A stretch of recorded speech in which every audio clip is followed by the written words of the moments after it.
আজকে রথের মেলাতে আমরা সবাই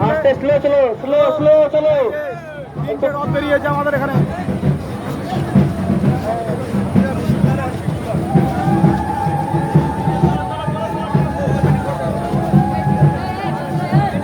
এই যে সবাই দেখতে পাচ্ছ বন্ধুরা, দেখে নাও একটা রথ আমরা ধরে টানছি, আরো দুটো রথ সামনের দিকে রয়েছে, সেই দুটো রথ টানছে। প্রচুর ভিড়, প্রচুর পিছনে যে সমস্ত ভক্তরা আছেন যারা সামনে পার হতে পারছে। এই যে আবার শুরু হলো।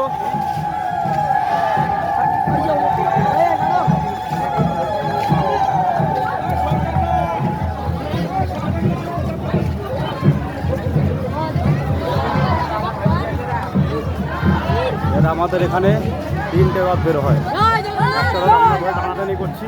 সামনে বাম্পার আছে, সামনের দিকে রয়েছে একটা ধ্বজা দেখতে পাচ্ছ তোমরা বন্ধুরা, সামনে রয়েছে দেখতে পাচ্ছ। আরো অনেক কিছু দেখাবো, জলদি আছে কত লোকের লোকারণ্য। এই ঢাকগুলো বেশি সামনে চলে গেছে, ঢাকগুলো একটু পিছনে আসো। তো বন্ধুরা এখন রাখছি, টাটা, সামনে ভিডিও নিয়ে আসছি আরো। জয় জগন্নাথ।